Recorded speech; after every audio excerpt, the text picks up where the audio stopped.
Good day, everybody. I am Samantha Majid, and I have the honor to be your presenter today, tomorrow, and every day. And of course, I'm accompanied by Mini-Me. I'm not mini, I'm just smaller. Okay, how cool is it to have my own avatar? It's so exciting.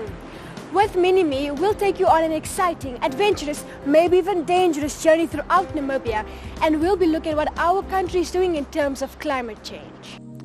Climate change. We've all heard about it, somewhere, somehow, from someone or something. But do we realize that it's the greatest challenge we face?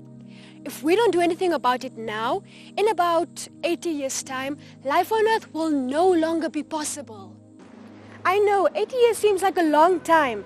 I'll be 96 by then and might not even see it. But it will definitely affect my children and my grandchildren.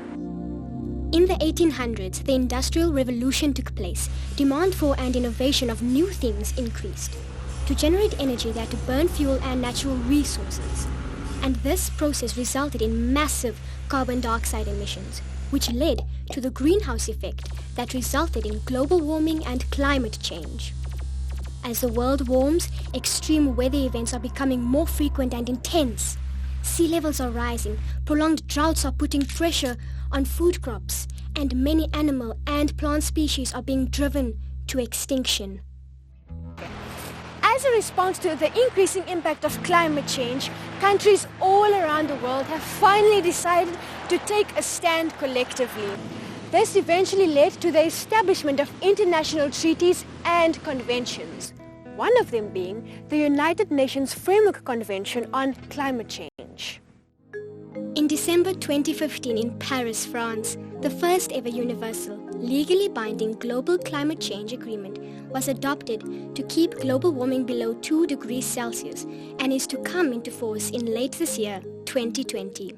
In 1995, the Namibian government ratified the convention, that is now the United Nations Framework Convention on Climate Change.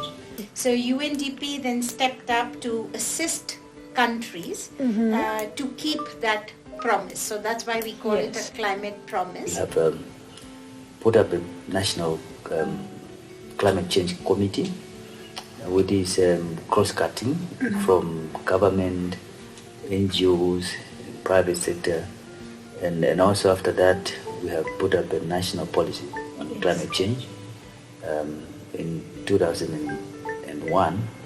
Well, climate protection is one of the greatest global challenges we face in the 21st century, and industrialized and developing countries need to work together to effectively address this challenge. For UNDP, it's a very inclusive process. Climate change cannot be undone. However, it is possible to slow it down and to keep it in check. And an adequate climate policy stands on two legs: reduction of greenhouse gases and adaptation to the results of climate change. We are addressing climate change using two main strategies: adaptation and mitigation. Adaptation is when we adjust what we do to respond to the effect of climate change. Examples we will see include desalination of seawater and climate-smart agriculture projects. Mitigation refers to human interventions to reduce the sources of greenhouse gases or reverse those effects. We reduce effects when we manage our wastes better, move towards green transportation systems, or use renewable energy instead of fossil fuels. We reverse effects when we plant trees as they capture the carbon dioxide that is in the atmosphere. Even though we contribute less than 0.1% of the global amount of greenhouse gases emissions in the atmosphere, we committed to a reduction of 89% of those emissions by 2030. Let's see how we plan to achieve that. We need to invest towards, policy development, human resource, access to capital, as well as resilience, especially for natural resource-based communities. And also after that, we have come up with a national strategy and action plan on climate change. The Green Climate Fund is an agency of the United Nations that was established under the United Nations Framework Convention for Climate Change. It's an entity responsible to deploy capital from developed countries to developing countries for investment in climate change. because climate change it's a real threat to reversing all development gains that the world has made till date. We have a very ambitious plan to make sure that by 2030, more than 79% of our energy should come from renewable energy. Do you know that Namibia is the 34th largest country in the world? Yet, the second least populated and has one of the longest coasts in the world. Our coast is more than 1,500 kilometers long. It has good solar radiation and wind resource to produce renewable energy. We have decided to become, a leading example as a public institution, and also as a focal point when it comes to climate change, the UN Convention. So even some of our offices now, we are more leaning to renewable energy. Yes. And we want to have that as a kind of trend in institutions. Last year, this whole UN building is also on solar power. So we have, and that was done in 2017. We have solar panels on the top. And over here are the solar panels at the UN. So many. And over there's more. Hello again, everybody. I am here at the solar panel farm in Karibou.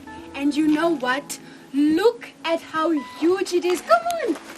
It's ginormous.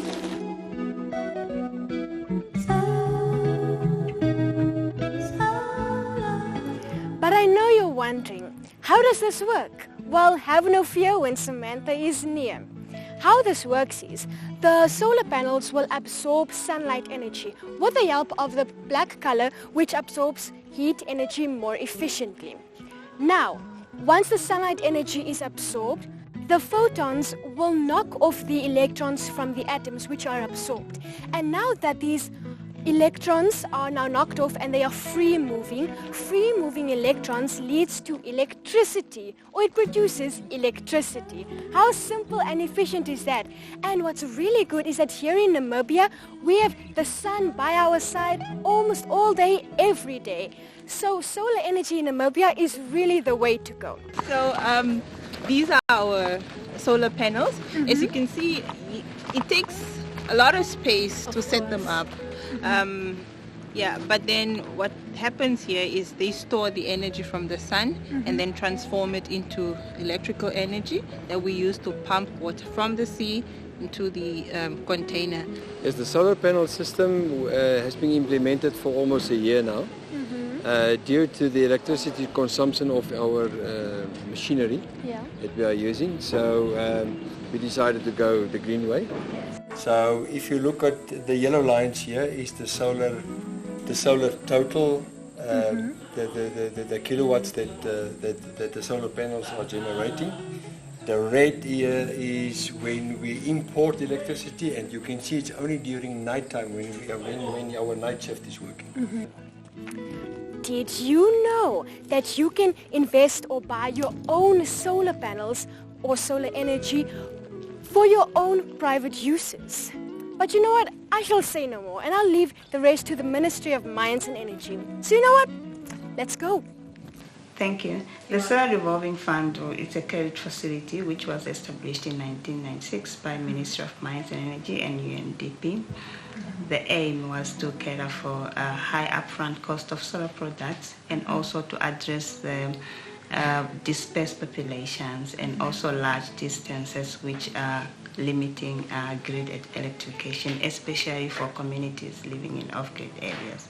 The fund is also an element of an off-grid energization master plan of 2007, which its aim is to provide modern energy services to people living in off-grid areas.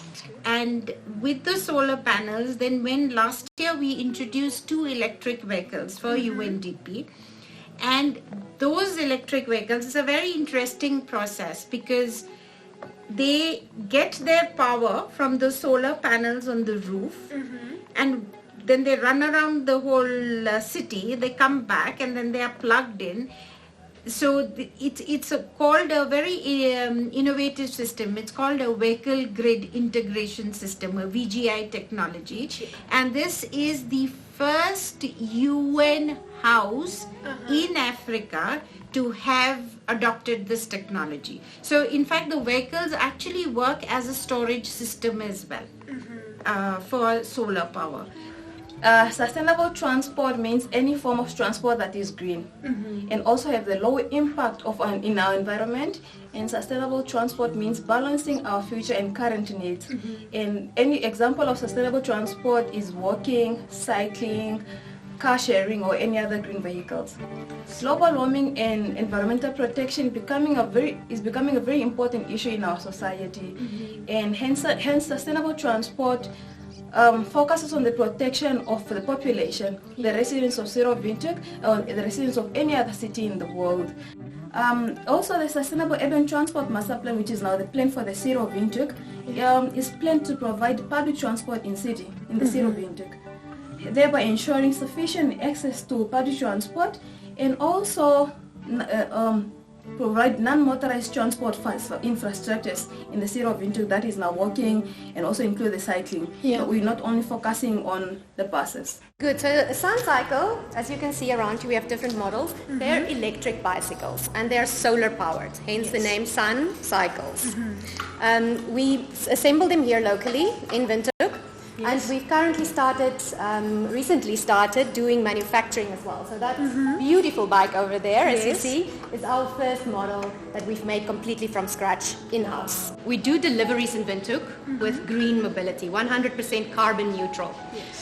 Which means the battery needs to be recharged. It's recharged by solar. So very simple, the sun hits the panels feeds it into the electric system. The electric system, as you'll see, goes through the window. And this is our charging stations. So you'll see this one is completely empty, which is a good sign. It means our bikes are out on the road with the batteries on the bikes. These are the batteries currently on the stand that have been fully charged. Hence, that's the reason why they don't have the plugs into them. A bit slow, and then feel free to use your buttons to your advantage. Oh, whoa, whoa, whoa! Whoa! This thing like pushed me! It's safe, it's easy to use, it's like a real bicycle, just with a little bit more of acceleration, but don't let that scare you.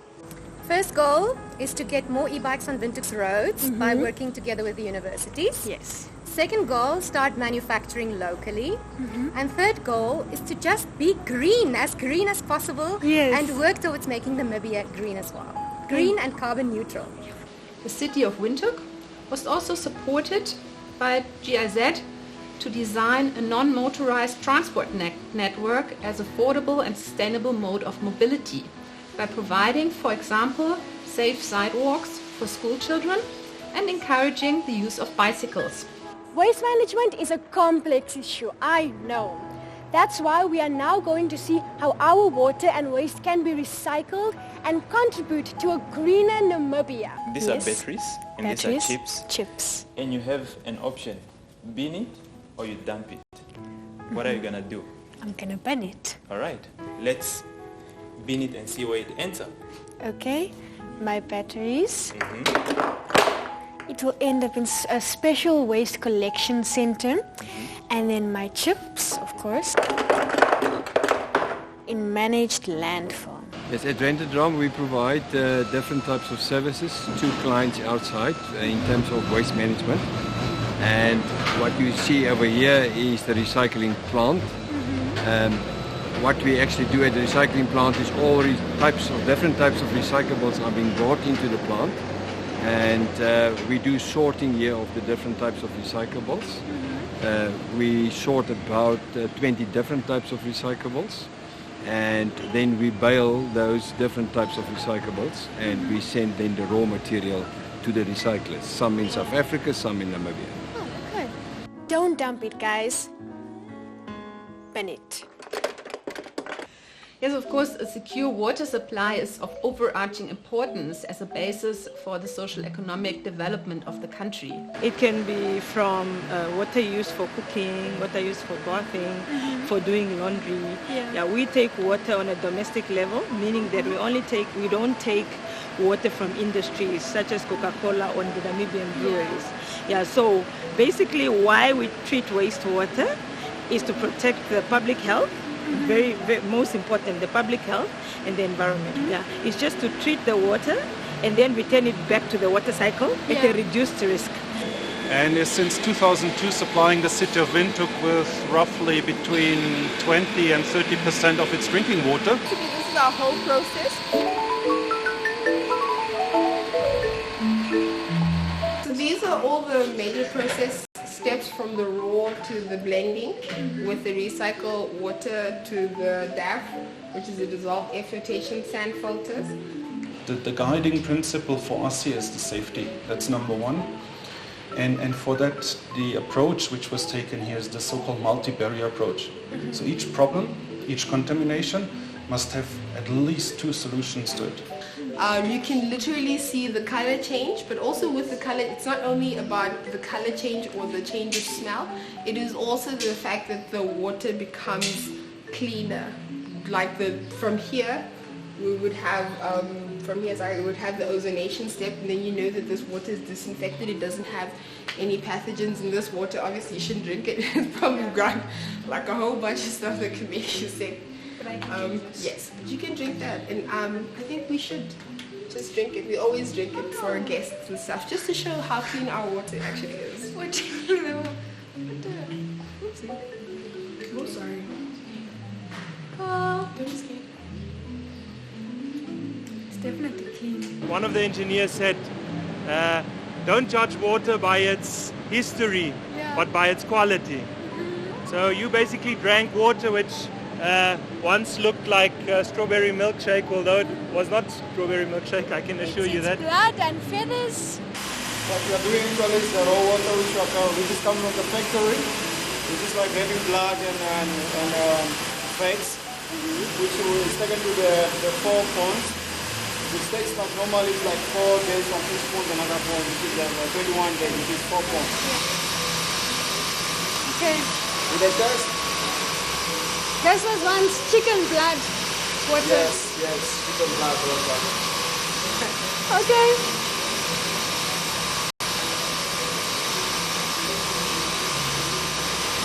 It's clean.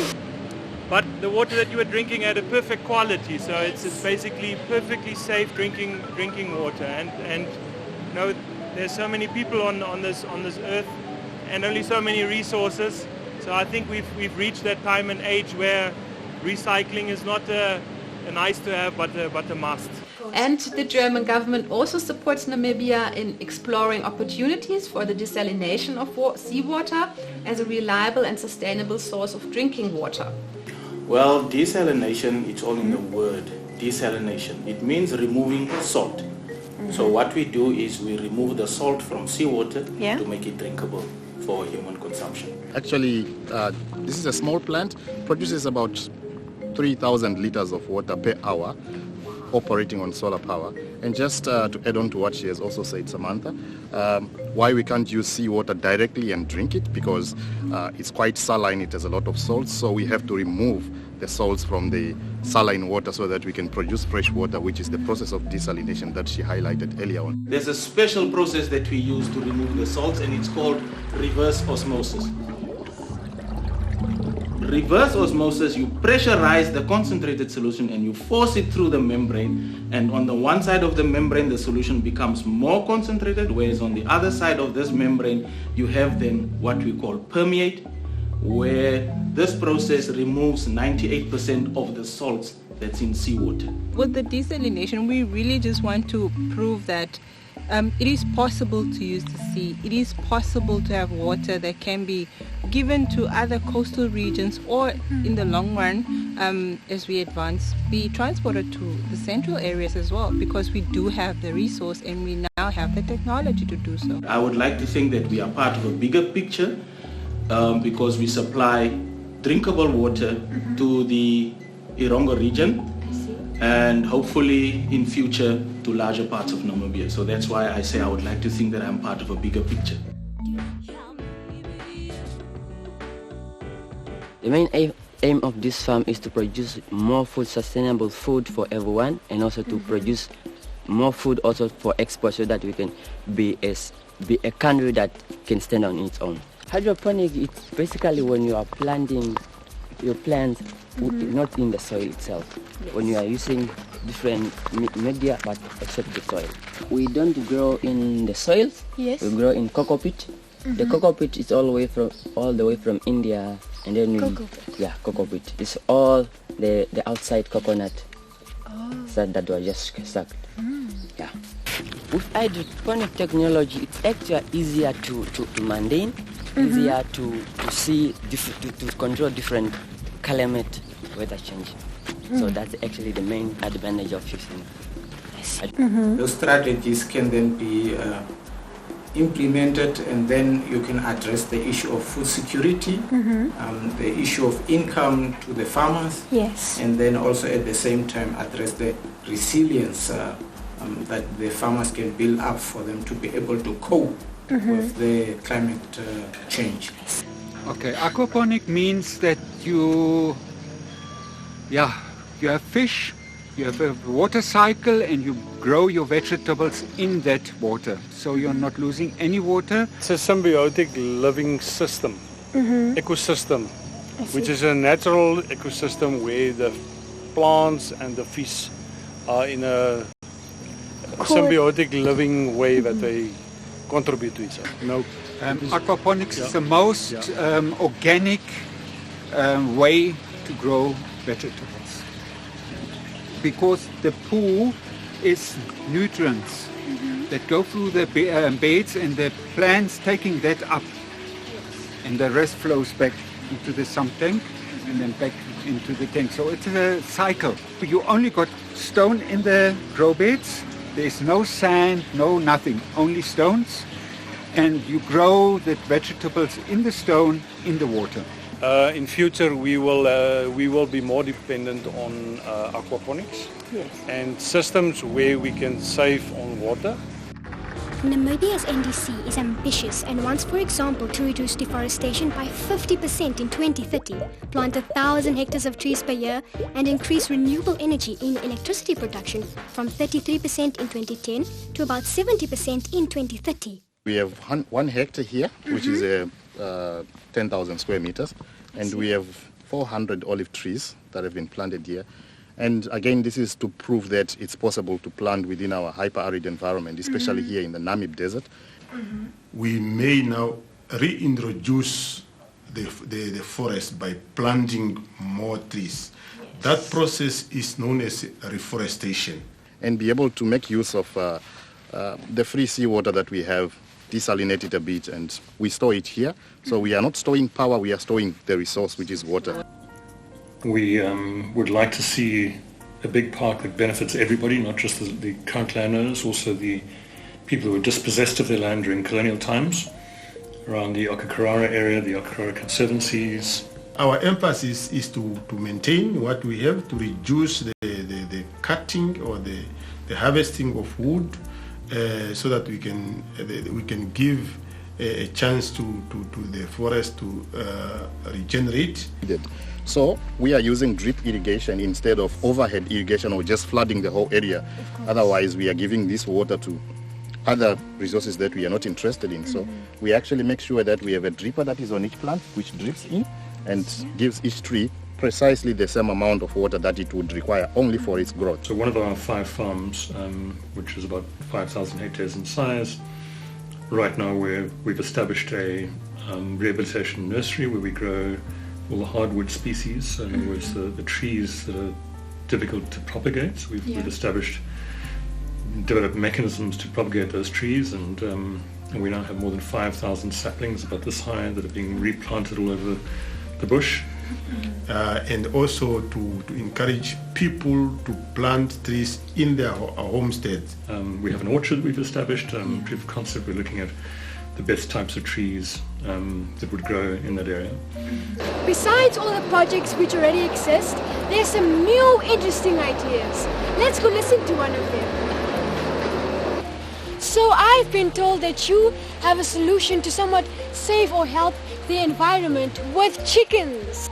So we farm with broiler chicken, and obviously these chicken, like we do, eat and then also have excrements at the end of the day.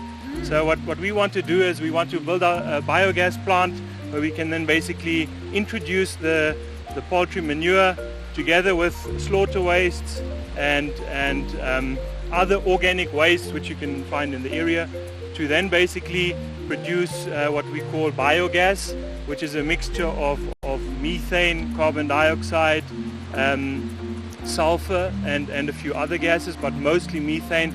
The methane you can then burn to generate electricity, and what we get digested at the end of the day we can use as fertilizer. So this plant will basically take a lot of organic waste in, and then at the end of the day it produces electricity, clean water and biofertilizer. So that's the plan, yes. Do you know the 1.5 game? It's an online game that is so much fun. It's like a quiz where you have to decide what to do in Namibia. Your answers are registered and then used by government to refine its strategy. It's a game online. In fact, I would really encourage all of you to play that game, because that just shows up how aware you are about climate change. What is it that you can do to arrest climate change? The National Climate Change Strategy and Action Plan of 2014 introduced various climate funding mechanisms as well as support through various institutions. There are basically three major financing windows that are ready to finance climate change adaptation and mitigation related projects to developing countries including Namibia: the Green Climate Fund, Adaptation Fund and the Global Environmental Facility. The Minister of Environment, Forestry and Tourism, as the national designated authority, is able to acquire these funds through accredited entities such as the Environmental Investment Fund. Namibia has also received international climate finance from bilateral and multilateral partners. We are thankful to all our partners for helping us move in the right direction. The ministry also needs you and I to play our part. It's not only big companies who can make a change, but you and I have our part to play as well. You people as students have a very important role to play. Basically creating awareness and then also living by that awareness that you create. Being aware of where waste goes. After you finish using the toilet or you finish washing dishes, ask yourself where the water goes. Recycling should be on the lips of everybody. It should be in the mind of everybody every day. Keep our environments clean, save our water wherever you are. You just get the information, see our website, see different projects that are doing alternative energy sources, and at least just try to implement them incorporate them in your lifestyle. You should be aware of it. You advocate for this across everything. That's why it's very important in terms of having a whole of society approach, inclusive approach, if we are to reach that. As individuals on this planet, we are affected by the impact of climate change, all of us. Therefore, in Namibia, for instance, what I always encourage people to do is to understand the mitigation and adaptation measures that I have to take. Are you with us? Will you help us reach our targets? We hope so. Meanwhile, from me, Samantha, and from me, Samantha, it's goodbye. Sammy and Sammy, sliding out. Find solutions that work.